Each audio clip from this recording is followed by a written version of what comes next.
अंबालक्ष्मीचा तर वाद इथून चालू होतो की कोल्हापूरची देवी कोण, अंबाबाई की महालक्ष्मी. हो. हाच प्रश्न आहे. आता बरेच जण म्हणतात नाही ती अंबाबाईचं आहे, बरेच जण म्हणतात नाही ती महालक्ष्मीचं आहे. दोघंही आपापल्या बाजूने व्यवस्थित संदर्भ देतात आणि सांगतात की ही अंबाबाई आहे, ही लक्ष्मी आहे.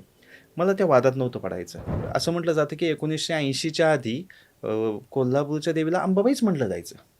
80-90 नंतर तिला महालक्ष्मी महालक्ष्मी म्हटलं जाऊ लागलं ना. आता लोकांच्या मनावर इतकं चांगल्या पद्धतीने बिंबलं येते की लोक महालक्ष्मी म्हणतात. पण गंमत अशी आहे ना, तुम्ही महालक्ष्मी म्हणलं काय अंबाबाई म्हणलं काय, तुम्ही पायच पडताय ना. पायाच पडतोय, दुसरा काहीच भावना चांगली आहे दोन्ही गटांची. पण हे 80 नंतर मग असं काय झालं असं आता म्हणजे त्याला नाही, त्याच्यात खूप डिटेलमध्ये कंगोर आहेत छोटे छोटे, त्या वादात नाही पडत मी. नाही अगदी बरोबर आहे. मला स्वतःला ते जाणवलं 80च्या सालात अंबाबाई अशा गर्दी फोटो बातम्या आम्ही वाचलेल्या होत्या. कारण आपल्या आजोबा आजी अंबाबाई अंबाबाईच म्हणायचे. आता आपण महालक्ष्मी लक्ष्मी असं वेगवेगळे येत आहेत. पण मला असं वाटतं ना, पाया पडणं हे खूप महत्वाचं आहे. देव कुठलाही असो, 33 कोटी देव आहेत, आपण त्यांचं नाही ना कोण कोण आहे आपण पाया पडतो. बरोबर आहे. त्या देवामध्ये कोणाचं रूप आहे हे नाही पाहत आपण.